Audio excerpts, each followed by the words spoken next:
Hi everyone, and thanks for joining us for this SOLIDWORKS Solids to Sheet Metal session. And today we're going to show you how to create sheet metal parts using solid geometry as a base. My name's James Keller. I'm an instructional designer and certified SOLIDWORKS subject matter expert. And in this session, I'm going to show you how to convert some simple solid geometry that represents the look of a product into a fully realized sheet metal assembly.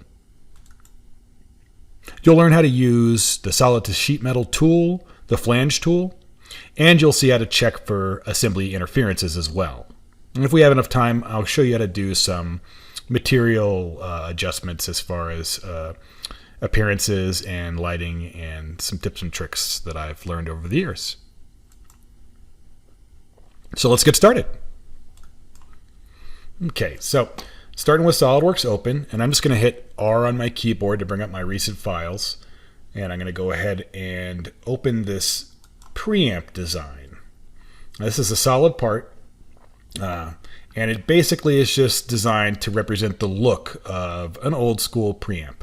With potentiometer knobs there, a few buttons, and some vent holes for ventilation and whatnot. So we're going to take this design and create a sheet metal part from it. In fact, we're going to create two sheet metal parts from it and then assemble them to create the end product that we're looking for. So to start off, let's go ahead and make sure that I have the sheet metal tab available to me. The Command Manager tab here. If you don't see the sheet metal Command Manager tab, you can right click the Command Manager and under tabs, just check the option. And so the first thing we're going to do is just start off with the convert to sheet metal command. And this, as it says, converts a solid surface into a sheet metal part. And then you can apply more sheet metal features to it after you create that base part. So it's a pretty reliable tool here. I'm going to go ahead and click it. And we have a few options. To start, we can use some material sheet metal parameters if they exist. They do not in this pre-existing part. It needs to have a sheet metal feature and some other things to be viable for this option. So we're not quite there yet. I could also use a gauge table if I wanted to automatically populate some of this info. But since we're not going to use either of those options, I'm just going to go ahead and move on to fixing an entity, selecting the fixed entity that I want for my initial sheet metal part. And in this case, I'm just going to pick this top face. And when I do, you can see a preview of sheet metal starts to appear. Okay, so right now I have it set to 1.5 millimeters thick. And we want to make sure that we leave reverse thickness unchecked because this represents the final dimensions, the finished dimensions of the product we're looking for. So we want the sheet metal inside the body. We don't want to keep the body once we create the sheet metal feature, so I'm going to leave this unchecked as well. And we'll just go ahead and apply a 1 millimeter default radius for bends that aren't following our large faces here. All right, so the next thing I need to do is select bend edges. Now in this case, surfaces that are tangential to the existing fixed surface, you can't select an edge to define that. When you do, you'll see this little error pop up here. But no worry, you can always just select the face if it's tangential, and it will automatically populate all tangent faces that it's connect to, or the next tangent face rather. And I'm just going to continue selecting faces to get this sheet metal, pick the edge there, to get this sheet metal to wrap all the way around just to the bottom like so. I'm going to repeat that on the other side here. Make sure I get this little radius. And we have a preview of what our sheet metal part would look like so far. So we have a few different options down here. Sheet metal rip sketches, rip edges if you'd like, some corner default settings. Everything this is set to so far is good for my design, so I'm just going to go ahead and click OK to accept the feature. And as you can see, a sheet metal part is automatically created based on that solid geometry. And those vent holes are even in the right place that we decided them to be, along with all of our other feature holes. Go ahead and make a few modifications to this before we move on. In this case, we don't need these holes to be this large. We're just going to have some posts sticking up through the sheet metal part from the potentiometers inside this thing to change what have you. And I need these holes to be a little bit smaller. So to do that, I'm going to go ahead and show this sketch that I have, the knob layout sketch, just so I can use it as a reference. And then I'm going to start a sketch on the top plane here. And I'm just going to do some control selecting. I'm going to select both the little circles in the sketch and the edges of the open holes. And I'm just going to go convert entities up here to convert those selected entities directly to sketch geometry. And when I do, I have a few closed sketches now, so I can create some extruded geometry here. I'm just going to go ahead and jump straight into the extrude command, and you can see the preview there.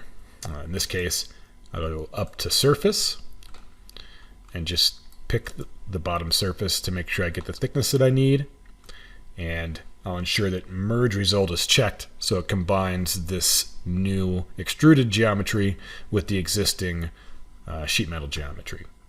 And click OK. And as you can see, everything updated as planned. I'll go ahead and hide that sketch again. Now in this case, I think these holes are still a little bit big, and just to illustrate how changes up the feature tree will translate down to our sheet metal part, I'll go ahead and edit this knob layout sketch and change my 10mm holes to 6mm. As you can see, when I click OK, sure enough, the holes update as well. So not only will this sheet metal feature convert solid geometry, you can go make changes to your solid geometry, and that will propagate down the feature tree just like any other SOLIDWORKS design will. All right, so I think it's going to about do it for our first sheet metal part. I'm going to go ahead and resave this. So let's go to Save As. And I'm going to call this the sheet metal preamp cover right here. I already have one, so I'll just save over it. All right, and I'm going to go back and open up my design part again. Since I saved that as a different name, we're now back to our original design part without the sheet metal feature added. And I'm going to jump right back into the convert to sheet metal command. And this time, I'm going to select the bottom face as the fixed face. I'm going to keep all the same settings I did for our last one. And since we do not have tangent bends to deal with here, I can go ahead and select a bend edge to get the two flanges we're looking for here, basically. So I'll select that edge. Automatically applies a 1mm bend radius there. And I'll go ahead and do that for the back side as well. All right. And that's about as simple as I need to get for now. I'll go ahead and click OK to complete the feature. And we can see that we've now got the second half for our sheet metal enclosure working. But what I don't need are these little holes in the bottom where the feet on the design were. I actually just need that to be solid geometry. So all I have to do is go into my feature tree here and find the feet feature. And I'll just right click and suppress that feature. And sure enough, the holes disappear. So now I've got the base part about how I'm wanting it. So let's save this. I'll go ahead and do Save As. And I'm going to call this the preamp chassis. So I'll just double click that to replace the existing instance. And we're on our way. All right, so now I want to assemble those two halves, those two parts that I just created to create the full sheet metal assembly. So I'm just going to keep the chassis part open here, and I'm going to go into New, Make New Assembly from Part or Assembly. Let's go ahead and click that. That's basically going to start a new assembly. Now I'm just going to go ahead, without dragging the preamp chassis into the graphics area, I'm just going to go ahead and hit OK. And what this is going to do is it's going to automatically insert that preamp chassis with the origin coincident to the assembly origin. So I'll go ahead and click OK. There we are. Go ahead and change my background to more preferred white.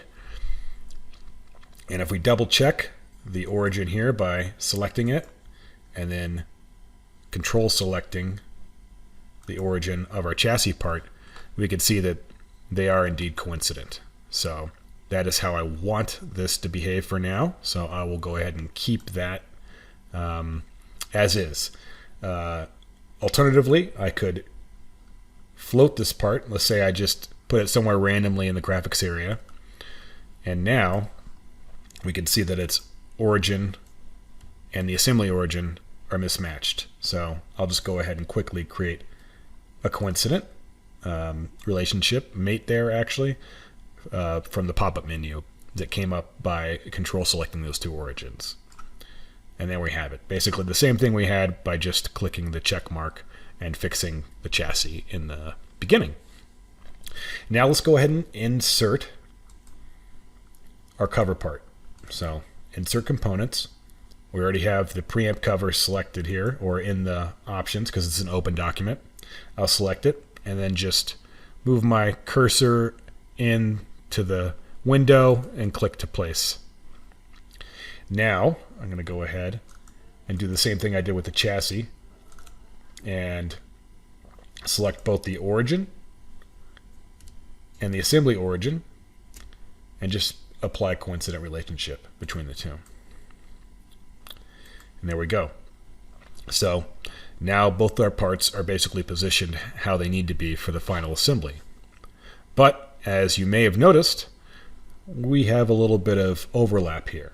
And we can see exactly what that looks like from the Evaluate Command Manager by selecting Interference Detection. This option is available in any assembly. So I'll go ahead and click the Calculate button after activating Interference Detection, and we can see that there are interferences all the way around the part. I'm going to go and exit Interference Detection, and we'll go ahead and make some changes to fix up that overlap. So let's start by editing this chassis part. So I will right click on the chassis, and I'm just going to choose Edit Part. Remember, you got to do this. I forgot to save the assembly, so we'll go ahead and back out of there. Go ahead and save this assembly real quick. Save as. I've already got one. Make an overwrite. And now I want to go in and edit that component, okay, this part. And I need to make sure I do that if I want these edits to translate to the part itself and not just exist in the assembly environment. Also, you have much more feature editing available to you within the part editing environment. And if you do cuts and edits within the assembly, sometimes it can cause errors down the road. So it's always, unless they're specifically meant to be in the assembly. So it's always good to do Edit Part if you want to make changes in an assembly component. So I'm going to edit that. And when I do, it makes everything else that's not part of the component I'm editing transparent, so I can kind of see what I'm working on a little bit better. So to start off, I'm going to go ahead and create a sketch on this front face. And I'm just going to do some control selecting on these edges here. I'm going to select these few edges. And I'm going to use the Convert Entities tool again to convert those to sketch geometry. And you can see that it's already fully defined by using the Convert Entities tool because it creates an on-edge relationship between the sketch entity and that solid geometry. So it's fully defined. Next thing I'm going to do is select all those sketch entities and choose the Offset Entities command.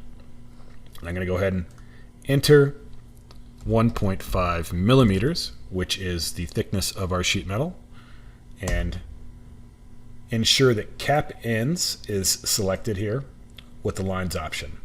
That's going to give me this little line right here that connects those two offset, that offset geometry there, and give me a closed sketch contour. So as you can see, now I have a closed sketch contour. I don't even have to exit the sketch. I can jump right into features and do an extruded cut. I'm going to go ahead and extrude that through all and click OK.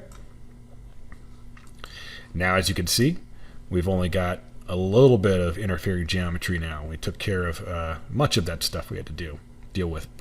So one more thing I want to do before I move on to the next edit and create some additional edge flanges onto this existing sheet metal part that we have there for the chassis.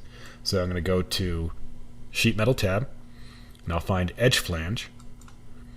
I'm just going to select an edge where I want it, and just make sure I drag it up a little bit. It doesn't have to be exact for now. I'm going to do the same thing for the opposite edge. Okay.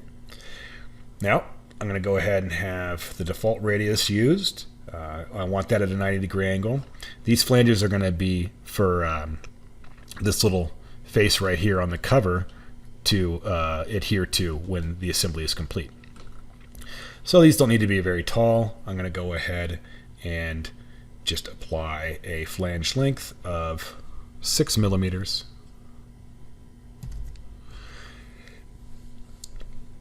And another thing I need to make sure is set correctly is the flange position option. So I think by default the bend outside option is selected, and if we look closely here, we can see that bend outside option would give us a flange outside of the part when we need it to be inside of this part right here when we put it together. So I'll just go back and select the material inside option. We can see we're not quite there yet. It wants to put it inside the outside face there. What we need is for it to be offset a little bit more to make up for the material thickness. So I'm going to go ahead and tick the offset option here. Okay. And we're going to offset that by 1.5 millimeters in the opposite direction. And now we're starting to get the preview we're looking for there for that edge flange. One last thing I'm going to go ahead and do is check the trim side bends option. And I'm going to come back later and show you why this option was important in this situation. But for now, we'll leave it checked and click OK to create the flange. And you can see that our flange has been created and our material has been removed. The interfering material has been removed for the upper portion. And you might be asking yourself, why didn't I just remove the material all the way around? Well, in this case, that would create an undercut right here, and it would make it a little difficult to assemble this, these two parts together if there was an undercut relationship there. So we're going to have to come back and make some edits to our cover part next to finish off those interferences. So those are the only edits I need to make on our chassis, and I will go ahead and exit the part edit and then go into edit part mode for our cover part. And you can see now that the chassis part has been cleared up a little bit there, made transparent so we can see a little bit better. All right, so what I want to do now is move the interfering material here. So I think I'm going to go ahead and start a new sketch on this side and view the sketch normally so we can kind of get a clear look of what's going on here. I'm just going to use a corner-to-corner rectangle so I can keep everything nice and fully defined. Everything's black so I can tell that that is fully defined. And next I'll jump into the centerline tool, and from the origin, which is the center of our part, just create a center line real quick. I'm going to exit that command. Select both these entities and then choose Mirror Entities, which will automatically mirror this little rectangle I made over to the other side. And I suppose I could have just made a second rectangle almost as easily, but I like to use symmetry whenever possible. So now I can cut through all and make a little bit of extra space there so things don't bump into each other. And go into Features, do an extruded cut, and again select through all, and click OK. Now we can see that we're no longer interfering with that little tab I left over on all four corners.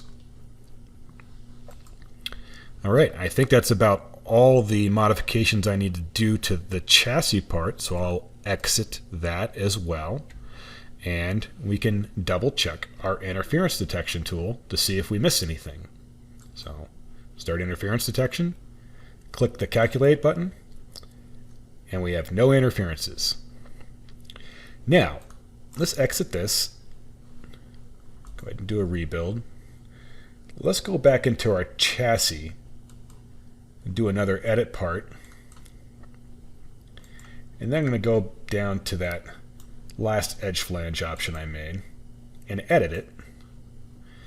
And I'm going to uncheck the trim side bends option and click OK. Now you can see without side bends, trim side bends unchecked, we've got basically a rip for the flange here. And it didn't trim away this material right here like it did before. So if I leave that and uncheck edit part, we can go back in, do interference detection, and you can see now there would have been a little bit of interference here on all four of those corners because of that leftover edge flange material. So, since we don't want that, I'm going to go ahead and jump back into edit part for our chassis and change that edge flange one more time. Trim side bends. OK. Exit the part, edit, and now we can see that material has been removed and is no longer interfering. Okay. So now we've pretty much got our completed assembly based on the look of what we wanted to achieve from a solid model. And I could go back into any one of these and make any changes and it would populate forward. So, for example, if I thought that the whole body of this thing needed to be a little bit wider, let me see about that sketch, and we change this to 150, for example, and updated it. It's only going to change on that one part for now because it's built on two separate parts, but you can see how everything updated.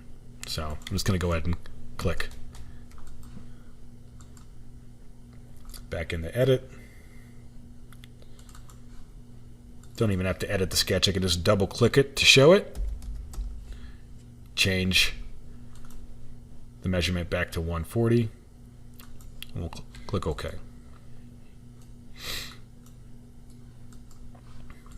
Okay, so that pretty much wraps up the design of our sheet metal part. But let's go ahead and show you a few tips and tricks on how to make it look a little bit cooler. So when you enable real view graphics at the top of the graphics area, it applies basically scenes and lighting and material effects to your model. So we can see here that basically I've got a steel box with a little bit of a texture applied here. Okay? And now I've done this texture through the material modification. I didn't find like a specific material that looked like that to begin with and use it. I just went and modified the existing sheet metal material that was applied to it, this machined steel material right here. So we can see that if I double click this machine steel material, or any material for that matter, you can edit it. If you didn't notice, I went over to the display manager here to manage my materials and appearances. So we'll go back and double click that. And what I did was apply a surface finish to this. That's under the advanced options. So with advanced selected, surface finish tab is available. And, well, I'm sorry, it's not a surface finish. It's going to be, oh, yes, it is available. And we're going to go ahead and show you different options. So right now it's just selected as a color, but I could go into, say, a tread plate option if I wanted, or some type of rough or wrought option. So let's go ahead and try rough number 1. Click OK.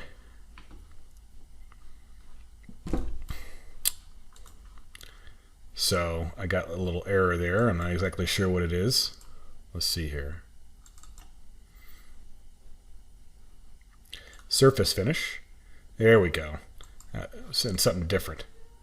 So we'll jump into the machined steel, and with the advanced options checked, we'll go into surface finish.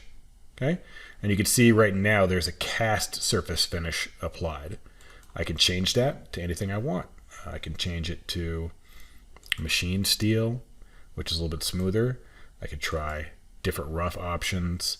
Rough 1, rough 2. Ooh, there we go. There's a rough 2. It's really rough. And I can even change the scale of that texture. So let's try this and see how it looks. All right. So now it looks even a little bit rougher. Kind of like the way that looks. All right. Now, in this case, got kind of a high shine right here, you know? So I'm going to go ahead and go over to Lights. I'm going to right click on the Lights folder and just choose to edit all lights. So in this case, we got this guy right here, and it looks like it's pretty bright. So I could bring that brightness down to change that highlight. See? All right. Now, if I make it too dark, not to worry. I could say OK. Back in here. And this front face is a little dark. Now I could change the light to shine on that front face a little bit more, or I could make another material adjustment to show you how you can adjust material settings to change the luminance of the material. So if we go into, I believe it's illumination, we have the luminous intensity down here. And by default, that's set to 0. But I can make just this material brighter without making anything else in the environment brighter by upping the luminous intensity. You can see the closer I get to 1, the brighter it gets. Let's just stick with that option. I'll click OK. And now you can see that even though I had the same material applied, the chassis is now displaying as a much lighter material than the body. I'm sorry, than the cover.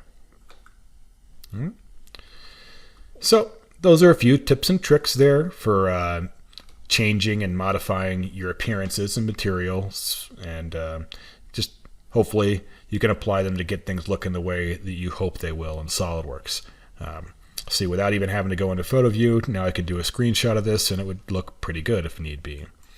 Remember that perspective always gives that thing a nice extra look of realism, and you can always adjust your perspective by going into View, Modify, Perspective, and I think by default it's set to 3, and the higher the number, the less severe the perspective is.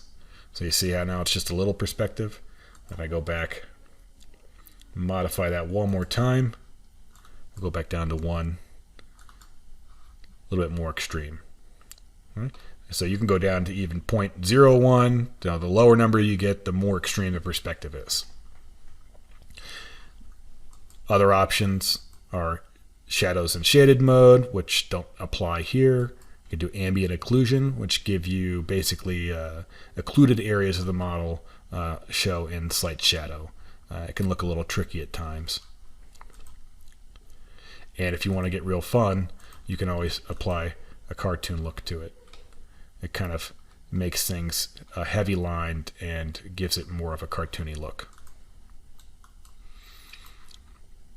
I'm going to do one last rebuild. Don't need that on shadows and shaded mode. We'll rebuild that again. No errors, everything looks good. And let's just save this. And I think that's going to be everything for our session today. So hopefully you guys learned a little bit about sheet metal design and how to quickly make a solid part into a sheet metal design, which has the added benefit of being adjusted down the road to translate everything to your sheet metal part. So go off and start making sheet metal stuff, and join us next time. Thank you very much.